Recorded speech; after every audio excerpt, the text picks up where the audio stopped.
Welcome to World War II, Both Sides of the Wire, the podcast where we lift the lid, bust the myths, and explore the incredible history of the Second World War from the Allied and Axis perspectives.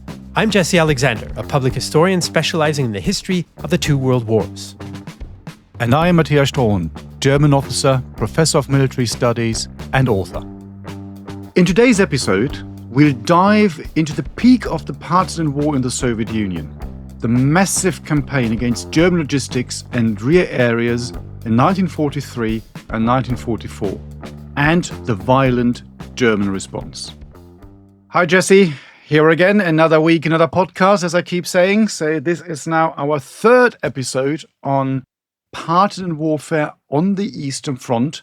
In the first episode, we talked about the bigger picture stuff. We set the scene. We talked a bit about what a partisan really is, some of the legal points. In the second episode, we started going into 1941, early 1942. How is the partisan warfare and the German countermeasures, the Bandenbekämpfung, as they would have called it, how is that developing? And as I've just said, we're now going to move forward, take it to the second part of the war, where we really see partisan warfare, you might perhaps say, well, making a difference. And of course, the Germans know this, and this is why they, as I already said, react. And of course, that means they react violently. So, where do we start our third episode on this one? Well, I think you've summarized a little bit of where we are. We have the initial period of the war where both sides don't have a coherent plan. They start to get organized. They start to develop different policies, different tactics. Their ideologies start to play a role in how the violence plays out. And in 1942, they start to get more organized, in particular on the Soviet side, but the Germans make adjustments as well. And then in 1943, the whole war on the Eastern Front is shifting more significantly. If from the Soviet point of view, of course, the war is going better, starting from 1943. And this has an impact on the partisan war because your population, which is something like 80 million people in this zone behind the front line, they can see the light at the end of the tunnel, I think is how I put it in the last episode, right? So this means that the partisans are no longer as risky to support.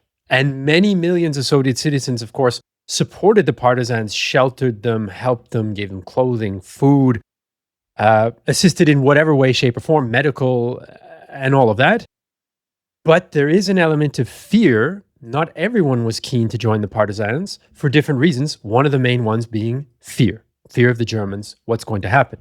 Now that the tide has clearly turned in 1943, the partisans gain another boost of momentum, more recruiting. They do conscript some people in areas where they have more influence and more control. It also means that they're able to, in 1943, play a bigger and more direct military role. So it's not just about harassing logistics and occupation forces and going after traitors or perceived traitors, but they're going to be much more closely collaborating with the Red Army. I think that's one of the key changes in the partisan war. Yes, they had a headquarters in Moscow from 1942 that coordinated with various local partisan groups, but in 43, 44, really on the operational level, Red Army is going to launch an offensive here. We want the partisans to do X, Y, Z here to help that offensive directly. And I think that's a big change in the war. And it's one of the reasons why it has such a different impact, why it's so much more prominent when we talk about partisan war in the Soviet Union as opposed to, say, in some other parts of Europe. And it's also interesting to see what's happening on the German side at this particular stage, because again, the Germans are thinking about how can we counter this threat, and they realize it's getting more prominent. They need to do something about this. They can see it's all a bit more linked up on the Soviet side as well. It's now all beginning to have an impact on the German logistical resupply, for example. And they think whatever we've done so far is obviously not working. Again, in the previous episode, we talked about the German approach and we talked about Himmler taking over in the rear areas. And it's really to put it bluntly, it's a policy of killing, isn't it? It's a policy of fear and killing.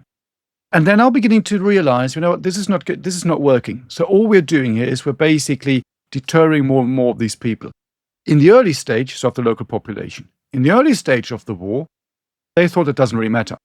Because, well, we're going to win the war anyway, and then it's all going to be German territory and German controlled, and then we can deal with these issues if they're still there. Probably once the war is over, these partisans will disappear anyway because they've got nothing to fight for and fight with.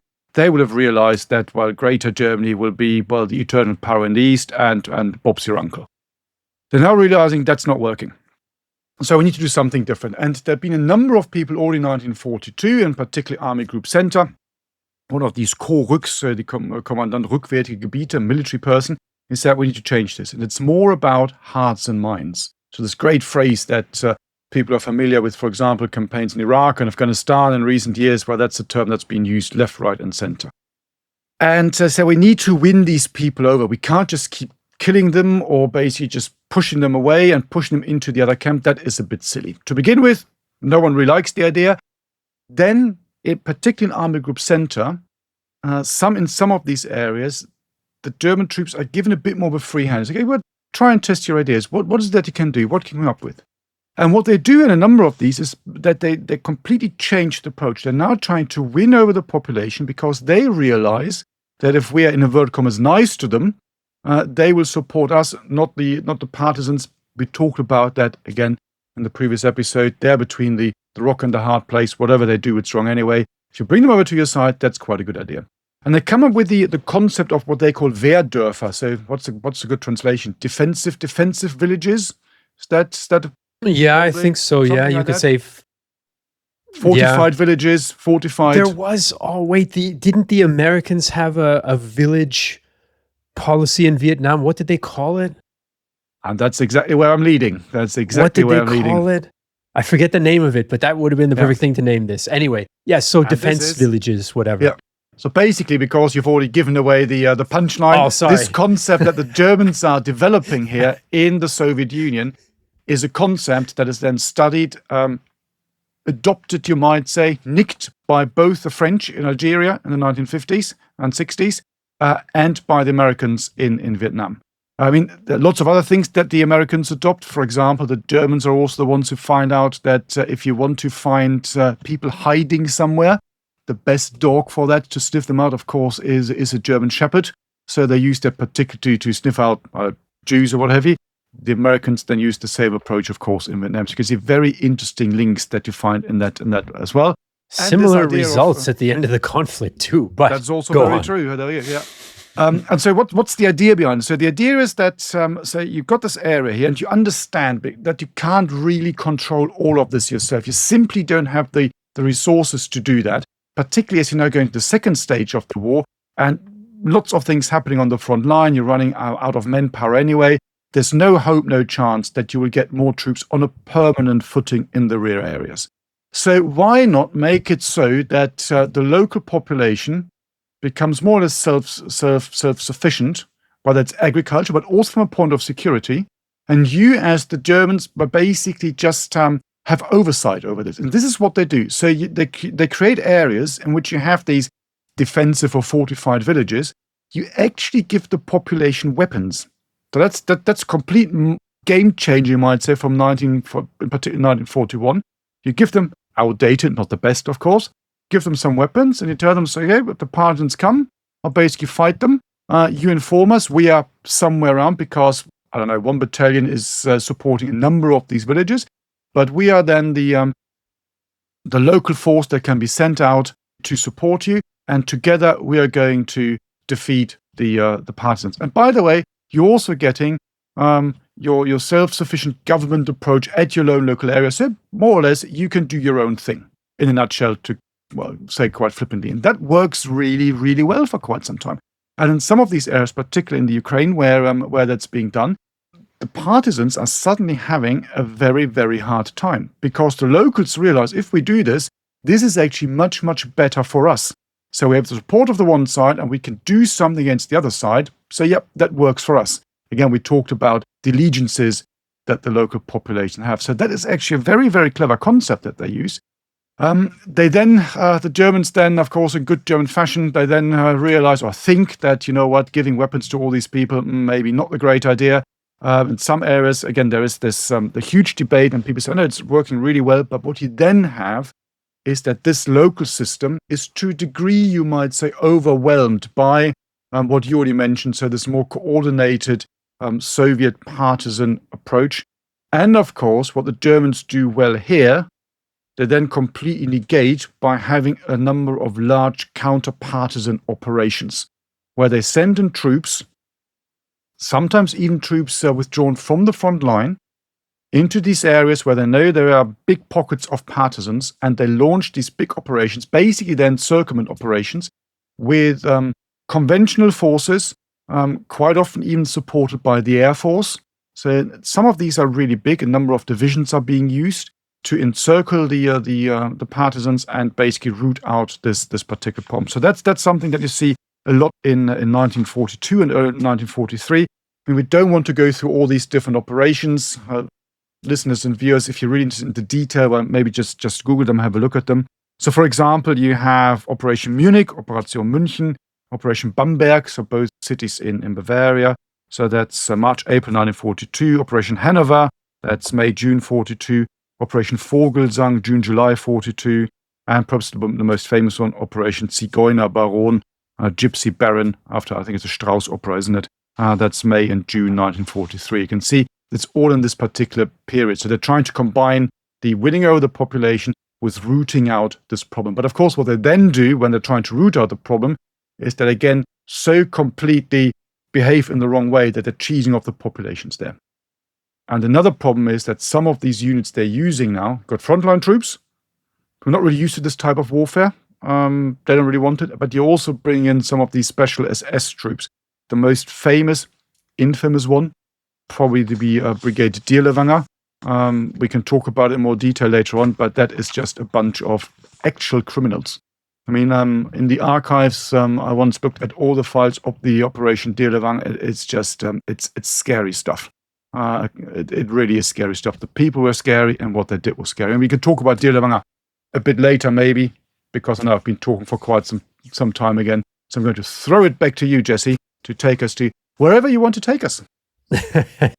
Well, I mean, on the German side, right, you know, things are not going well. You have things are not going your way on the front, which then it's sort of what's the word I'm looking for? It's like an exponential thing. It's a cascade effect, right? Because then the partisan war also starts to get out of control, which essentially, I think it's probably a fair assessment that in 1943 and 44, the partisan war is pretty much out of the Germans' control.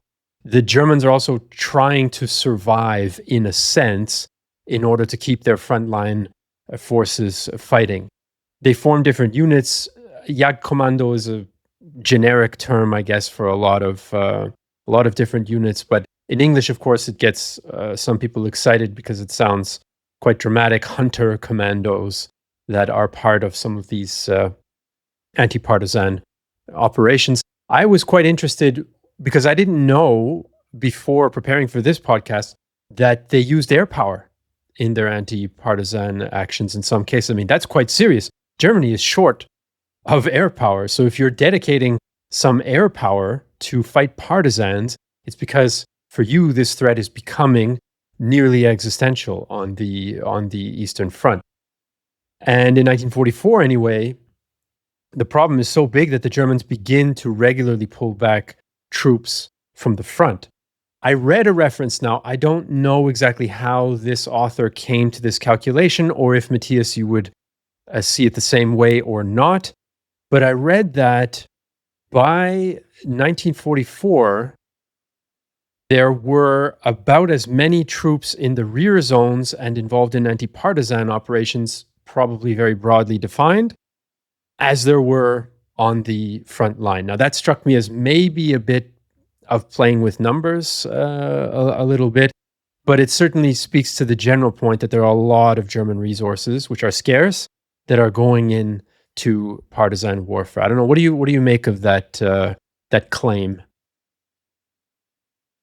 it depends on how you define anti-partisan warfare. Yeah. You know? So if you're just looking at units that are stationed in the rear, I mean, that you find that in every army, that you have to the sharp end of the spear, you have this wooden shaft. So if you look at all of these troops that are stationed in the rear areas and compare that to the frontline troops, that might be right.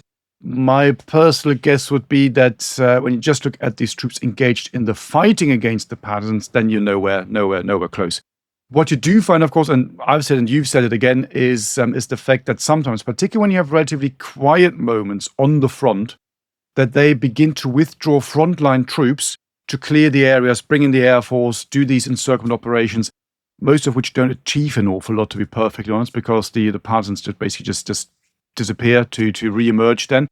But that is what they do. And when you look at these operations that I mentioned, when you look at when they're happening, this is, in inverted commas, a relatively quiet time on these in front. They can afford to use these troops, but they would then be pushed back into the front line. So I think that's probably a bit far-fetched, but it is a growing concern. It is a problem for the Germans, and it's something that they need to deal with. And by that stage, it's obvious that their approaches have not worked, and it's all failed. One of the reasons because they've never really looked at this either properly and used all the resources or gave this problem the resources that this problem actually required. So that's where you're back to the equal footing, but. As you said, resources are scarce, aren't they? And it's not only a war they're fighting there; they're fighting lots of wars on other fronts as well. So it's, that's the problem. Summarizes the German problem in both world wars, essentially. And that is the issue. And again, we're coming back to the vastness of this territory, isn't it? I mean, we've both been to Eastern Europe. To listen, if you haven't been there, it's just completely different. It's just so big, so vast. The distances, the deep dark woods are very deep and dark and very big. So you find all of this, the swamps, you talked about the Pripyat marshes last time. So all of this that plays a role here makes it just ridiculously difficult.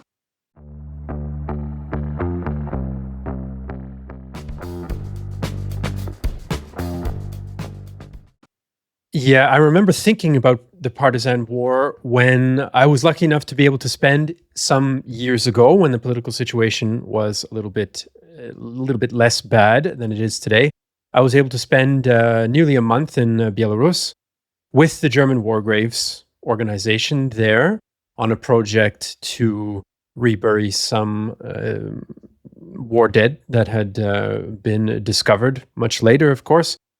In any case, in this area was in Belarus near a town called Babruisk, which was one of those core areas where there's one of the centers of partisan activity. And when we were there, we had a few lectures about the local experience in the Second World War. And essentially one of the biggest, most impactful things to happen in the war was an early 1940, I think it was May, if memory serves, 1944, anti-partisan crackdown by the German forces.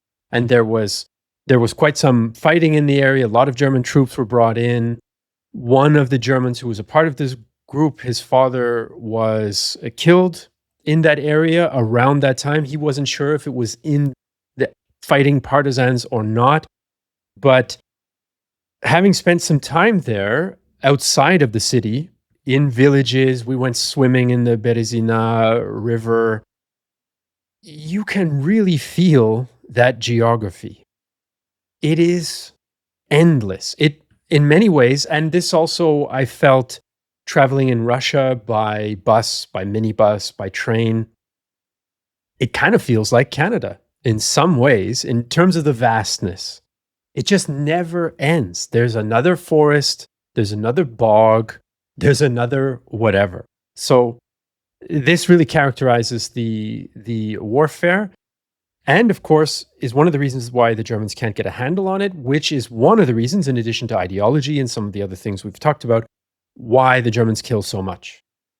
And stat-wise, some of the stats I was able to find about the human cost on the Soviet side of partisan warfare, about 5,000 villages the Germans destroy in the course of anti-partisan campaigns. That is a lot of villages. 5,000 villages.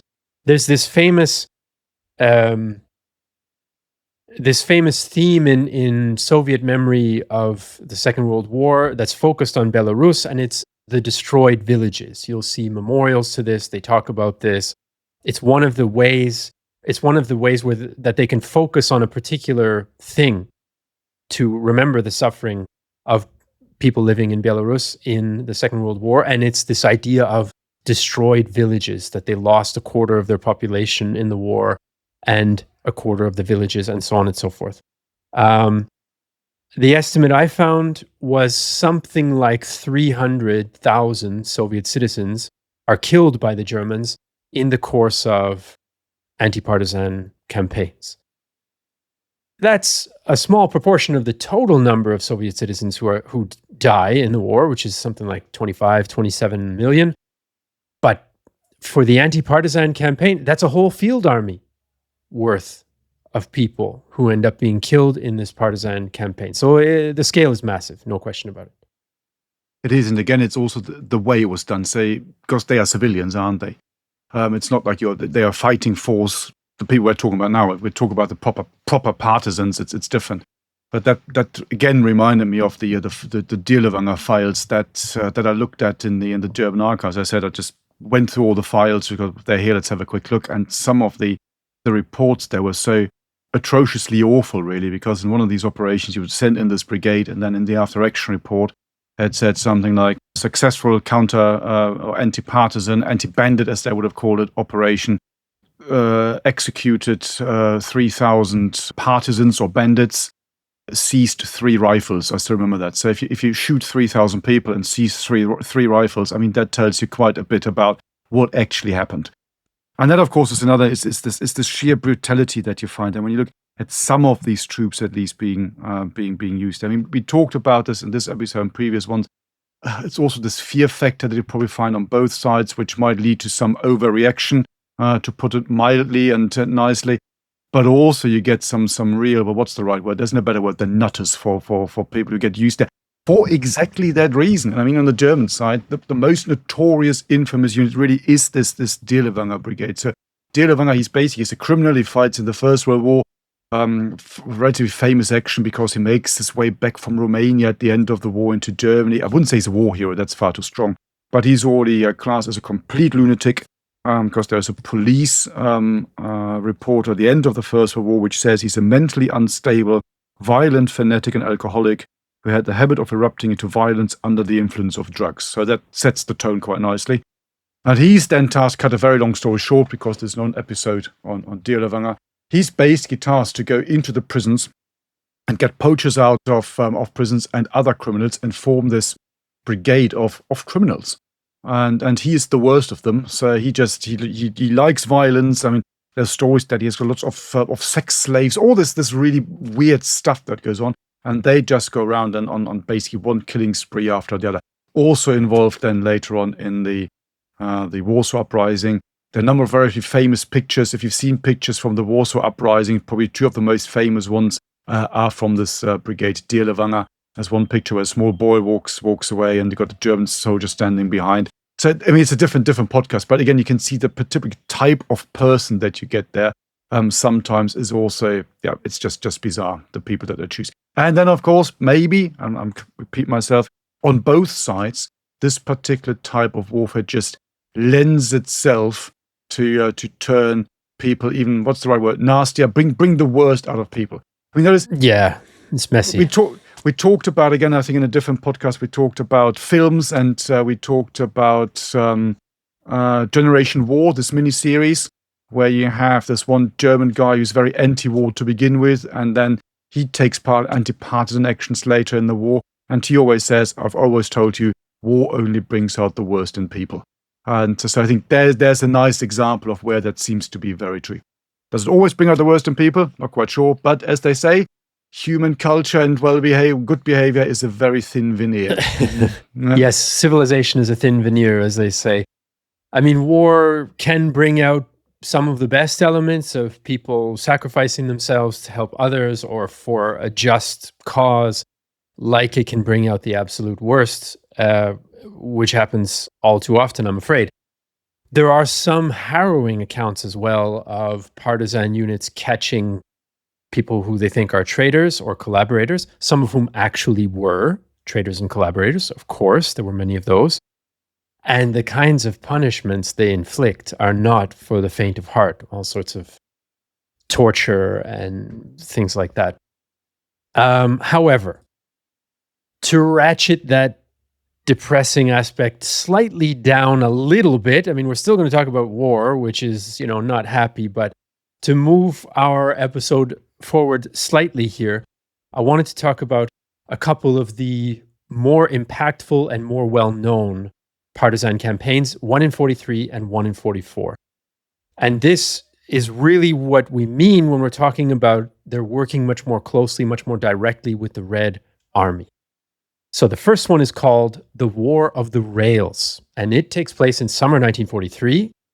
My Russian is not fluent, but it's something like Relsovaya Vaina is the Soviet name for this campaign. And I mean, hey, the name gives it away. The idea is, if we think about what's happening in summer 1943 in the Eastern Front, it's Kursk. It's the Kursk campaign. The Soviets know the Germans are going to attack. They know in what area the Germans are going to attack. And that means that they want to use the partisans that they have behind the front to hinder, to weaken the Germans. And the best way to do that, of course, is stop them transporting stuff. So you have this partisan central headquarters in Moscow that was established in 1942. And they basically say, all right, all of our local partisan headquarters that we can reach, that have radios and that we can get to, their job is to destroy the rail infrastructure. That's the focus. So you have sabotage, you have taking rails off of the tracks, you have blowing up bridges, you have shooting rail crews so that there's no more engineer to drive the thing. These types of things, or other damage to locomotives or rail cars. There's all sorts of different ways you can do stuff. All of that is a concentrated campaign to help the Red Army fighting on the Kursk front. The plan was, and this is very hard to confirm with sources because, as we say, it's a bit of a fuzzy thing to pin down details in the partisan war by its very nature, but the Central Partisan Headquarters planned to have 90,000 partisans involved in this campaign. That is big. That is very significant. And they would refine their tactics down to the timing of when you're going to damage the rail. So it's not just, oh, we set off a little charge, the rail isn't there, we hope a train comes by. It's tracking where that train is with observers, passing along that intel, saying it's going to reach where your demolition team is or whatever at around this time. And as close as possible, when the train is coming there, they would damage the tracks. This, of course, means that the train derailing is much more likely, that the Germans or local police unit or even a local rail maintenance unit is not going to have time or not going to be able to discover this damage. So it becomes more and more targeted, coordinated, and refined in order to support the army at the front. And in July 1943, there was an average of 36 attacks on the railways just in the Bryansk region of Western Russia that were reported by the Germans. So for the month, that's over 1,100 attacks on the rail lines. I mean, in one province. That is a real problem if you are needing trains, which every army does. 58 locomotives were damaged. 1,200 trucks, or rail cars, I should say, were also damaged. So, I mean, we're getting to a point where this is going to have a non-negligible effect on your ability to supply your forces at the front. So it's we're getting into a situation where if you look at the whole area, not just Bryansk province, although it's the epicenter of this campaign, you're in the many hundreds of attacks per day, and the Germans just don't have the resources to prevent those.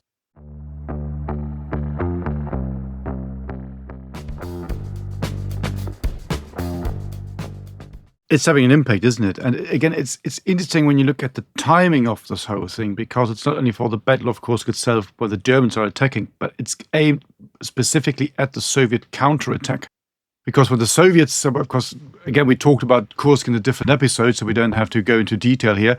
But for the Soviets, Kursk, of course, has two phases. The first one was the German attack, where you let the Germans attack. They get weakened by fighting their way through the defensive positions, and then you unleash the Soviet counterattack. And it's really there that you want to destroy the infrastructure, the logistical network, because first of all, it means the Germans can't resupply their troops. It also means once you've got the Germans on the run, because that's the hope of the Soviets, of course, they can't get out and they are trapped. So that's also an interesting one. And this is, again, as you say, I mean, this is an absolutely crucial thing, and it's really important, particularly, you might say, also to the Russian mind, even today.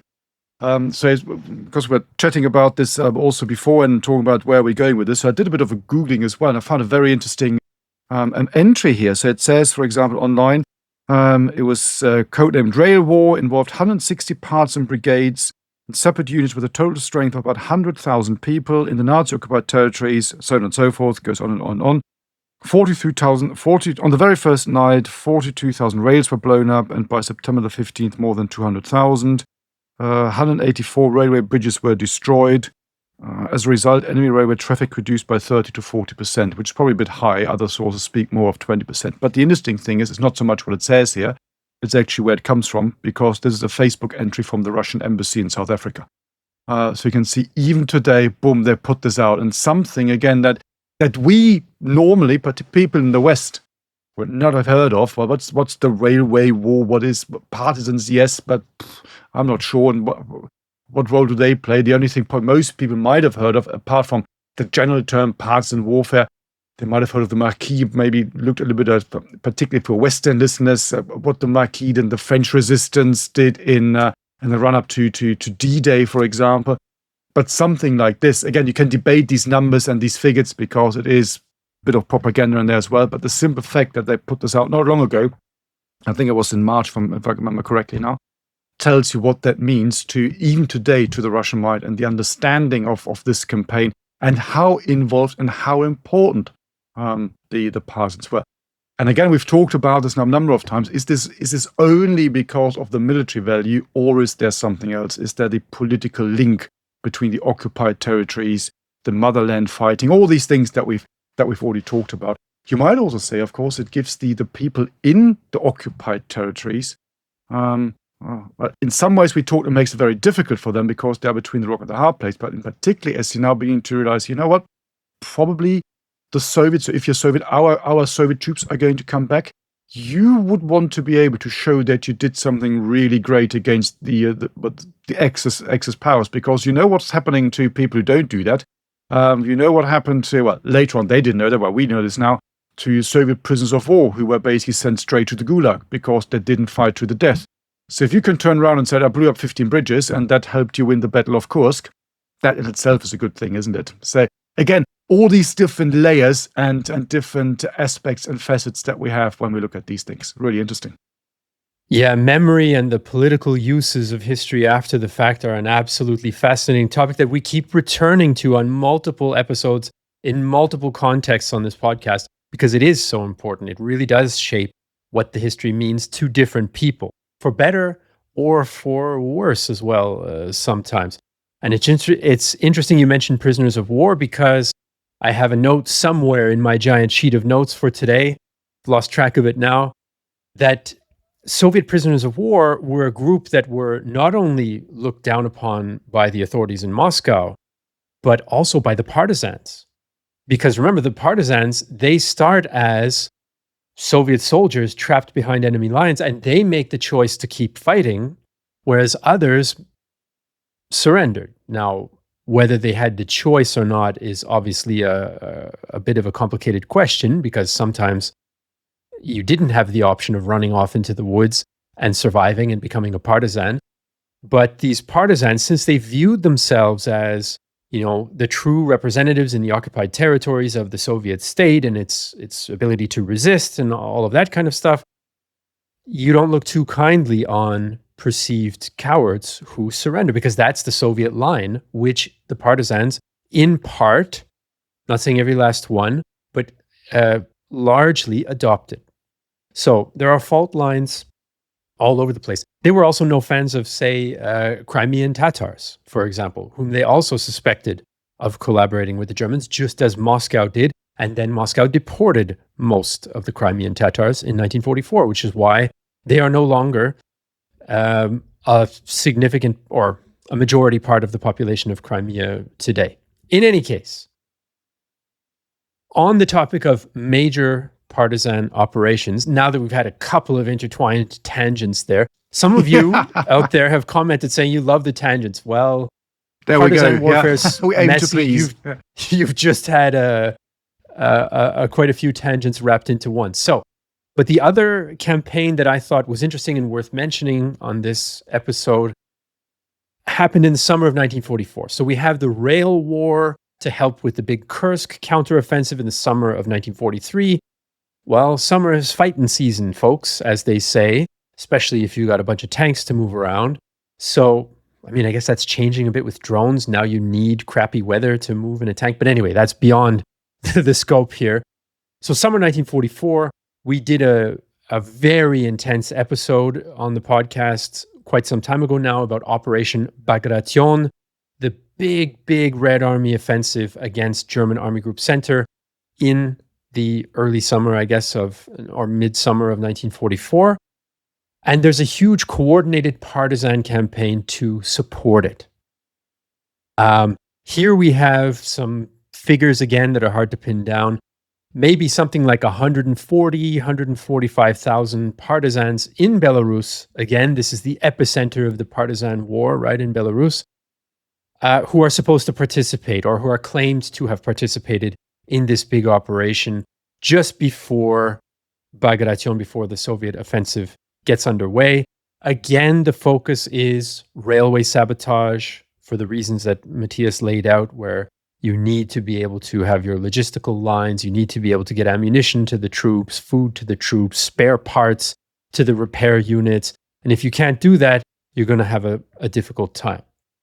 But again, the partisans are taking on even more of a role. I don't want to they didn't win Operation Bagration. This is the Red Army, but the partisans are expanding the scope of their operations in 1944. So they do reconnaissance again, as we mentioned. They also clear some minefields. They also attack some German artillery batteries behind the front that are more vulnerable, in addition to the usual railways, telegraph lines, these sorts of things. There are even a few cases where they ambushed German forces from the rear in order to help with the main Red Army attack. So we really see the partisan movement kind of reaching its peak in a way in the summer of 1944, because soon after that, in the fall of 1944, the war moves out of the territory of the Soviet Union, and this Soviet partisan war kind of comes to an end. Absolutely right. And maybe that's also one of the reasons why after Bagration, so the contribution of the partisans is really being publicly, officially hailed and recognized. So because there is a parade in Minsk, and so the partisan troops take part. And if I'm not mistaken, you're looking up to representations from up to 30 brigades of partisan, brigades troops. I mean, 30 brigades, that is a lot of troops if you just think about that. And as you said, well, they don't win Bagration, but it's definitely, again, a very, very important factor. Again, when you look at these numbers, there's for example, one source that tells us in just one evening, the partisans managed to plant 10,000 charges to blow up things, probably a bit high, probably a little bit influenced by Soviet propaganda. But you get the general idea. I mean, this has an impact and an effect on the Germans. Particularly in 1944, you're already losing anyway. You're far less mobile than the enemy. And when you look at the German plans for Bagration, I mean, the Field Marshal der Busch, he was not particularly great anyway. By the way, he's buried in the UK at Cannock Chase, which is also another interesting tangent. I could talk about this, but we leave that. So he actually argues before Bagration happens that he wants to have a bit more mobile warface than told by Hitler. No, and basically he stays put. And one of the arguments and points that's being made in this discussion on the German side is, well, we can't really get all these troops out because we're not mobile enough. And that, of course, also includes the impact to a degree that the partisan attacks have on the logistical framework. Because, again, it is all about the terrain. You only have a very limited number of railways that you can use to get things out. And the Second World War is a railway war to a large degree, particularly on the Eastern Front. And yes, you've got roads, but they're not really good enough to get all these guys out. It needs to be railways. And the moment you know there's a problem there, you have a problem. And if you're already lower numbers anyway, then you need to use more troops to secure these arteries that you need to keep open. And again, you can see how it all factors in and makes the Germans weaker, and of course the Soviets stronger. And the other bit, of course, that you said is very interesting, because this is more or less the end, really, isn't it? Because then you move into the next phase after this. You're moving out of the Soviet Union because you still have got stuff going on in Poland, but that's a different type of fighting. You also have a political level there as well. So whilst in the Soviet Union, it's all controlled by Stalin, it's all Soviet. The moment you move into old Polish border, or perhaps even the modern day Polish borders and territory, you then have this problem. How are you going to deal with this? Do you want to encourage the Poles to do this? Yes or no? Because if you do that, they might continue to fight against the Soviets. You have this political struggle with the government in exile. So you can see it's all beginning to get very, very messy. And of course, the culmination of this in many ways is, of course, then the Warsaw Uprising, which you might say is a partisan thing as well, if you want to use that term. We talked about the different definitions in the first episode of this theme. Which, of course, doesn't get any support from the Soviets. That, again, is a very different story. I think we need to do one on Warsaw, don't we? Probably a few do. Episodes, I think we do. Probably do, yeah. That's different topic, but I think to me, that looks a little bit like the culmination point of all of this. Because then, again, as you're in different territory, and here you've got this movement which is not supported by the Soviets. And also interesting, if you try to switch that around and look at what the Germans are doing, do they have some sort of partisan movement on the Eastern Front? I mean, that's an interesting one, isn't it? Well, that's in a nutshell. We can do another one on that. Of course, they don't. They've got the Werwolf, so the werewolf organization, but it's more on paper. But they do a few things in the West, where, for example, they assassinate the mayor of Aachen, so he gets killed. But apart from that, I mean, there are a few incidents, but it's nothing on the scale of the Soviet partisans. So I don't think we need to go there. But it's just interesting how these roles then change, and let's say a different type of war, and these partisans then become normal troops. And again, I mean, look at the casualties that the Soviets lose, even in battles like Bagration and what have you. I mean, you suddenly have got, these 30 brigades parading up and down in Minsk, and you just, you guys, you just basically are now part of my army group. I mean, that's pretty good, isn't it? There we are. Why not just incorporate them? Mm. Absolutely. And it is worth mentioning, now that we're on another little bit of an expansive tangent, mentioning some other incidents around, that, of course, in our now 3 episodes on the Soviet Partisan War, we're, leaving a bunch of stuff out, of course, like the Yugoslav Partisan War, which is arguably, in a more limited geographical scope, even more impactful in the local area than the Soviet Partisan War was. So we will save some of those other topics, the French resistance, or what have you. We'll save them for some future episodes. We wanted to make this topic more or less manageable. First of all, for us, as I said, not being the world's greatest experts in partisan warfare, but also for you, so we can keep it somehow a bit manageable. So there are other partisan movements out there. It's not the only one, but we thought it was an interesting one to cover. On the topic of things switching around, of course, there is partisan warfare against the Soviets after 1944-45, but it's not the Germans organizing it. It's Lithuanians or some Ukrainians as well. Of course, the majority of Ukrainians fought on the Soviet side in the Red Army, but there were several 100,000 fighting in other units that sometimes collaborated with the Germans, sometimes not. And then some of them became partisans against the Soviets after the war. So quite an interesting flipping of the script in a way, even though the scale is not the same. And the outcome, of course, is that the Soviets were able to defeat the, for example, Lithuanian or Ukrainian partisans by the early 1950s.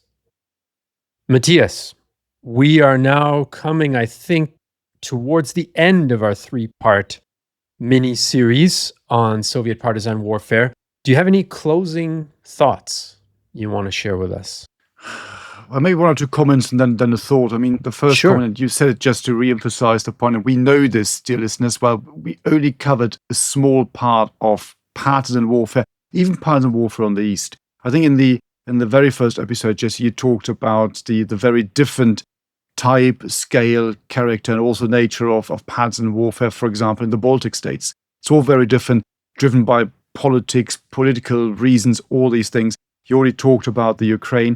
And you could make this link to today when you go to the Ukraine and the Russians constantly calling the Ukrainian Nazis, and they bring up Bandera and other people. So that's all linked to all this story. And yes, the partisan Ukrainian partisan movement, pro-German movement in Ukraine at that particular time, which of course is now being exploited by the Russians. So there's lots that can still bring out from this. And again, it's interesting that to listeners in the West, this is pretty much a non-existing story, isn't it? Yes, you've heard of, well, there's Partisans, and yes, and there's a metro station in Moscow that is called Partisan, and yet it's beautiful, as they all are.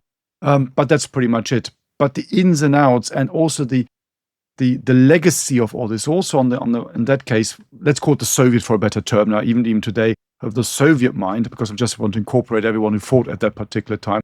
You look at the Russian parade on the Red Square, you've got the links to the partisan people dressed up in partisan uniforms or whatever, marching up and down. That plays a very, very important role in the common memory of some of these countries. And that's an important point. And as we said, the fact that this is something that we don't really know about. It is something that I think, well, as we said, some of our listeners asked us to look into, and I thought it was very enjoyable because, again, I wouldn't say it was new to us, because we've dealt with this before, but maybe not to the same degree as we've dealt with other things. So I did a bit more research probably than I would normally do, but absolutely fascinating. And should we ever do an episode on Yugoslavia and the partisans in Yugoslavia, I will tell you the story as to why I own Tito's razor. Because that's linked to that. I do have Tito's razor. How's that for a teaser? There's a teaser there. There's a teaser, everybody. So all you have to do to find out why Matthias owns Tito's razor is join our supporter community. No, I'm kidding. I'm kidding. So, okay, to wrap up now our episodes on the partisan war in the Soviet Union, it's a fascinating historical case for many different reasons that we've now covered over something approaching 3 hours, I guess, in total. It has an impact. I don't think there's the same debate as about resistance in the West. Did it have an impact? Did it not? It's quite clear that it had an impact in different ways. It had an impact politically. It had an impact in terms of the legacy and the memory. It had an impact militarily, given how it was coordinated with military operations, especially in the last 2 years, 43 and 44. And of course, it had an impact on Soviet society and the experiences of violence, the divisions, the fault lines between those who surrendered, those who became partisans, those who suffered at the hands of the Germans, those who collaborated with the Germans and suffered at the hands of the partisans. It's a part of the strains and the tears in the fabric of the society where a partisan war like this happens. So, those are my closing observations for today, listeners and viewers. We hope you enjoyed our little series on the partisan war in the Soviet Union. If you did and you want to support the podcast, regardless of Tito's razor, yes or no, you can do that by going to bothsidesofthewire.com. You can also get exclusive access to content that's not available in public there in our War Room section of the website. And you can get a free trial of that access by using the code Deep Dark Woods. Not just invented for our partisans in the forests and the swamps, but a long-standing favorite of Matthias, Deep Dark Woods. So, thanks for listening, thanks for watching, and we'll see you in the next episode. You've been listening to World War II Both Sides of the Wire, a Battle Guide production. To support the creation of future episodes, consider joining our dedicated supporter community, where you can enjoy exclusive benefits and connect with like-minded individuals. For more information, please see the show notes, and if you appreciated this episode, please leave a review on your chosen podcast platform. Thank you for listening. I've got funny tasting minty things in my mouth. They taste awful. I'll take a sip of water. Hang on, I'll take a sip of water as you reduce your mint, no? I'll be right back.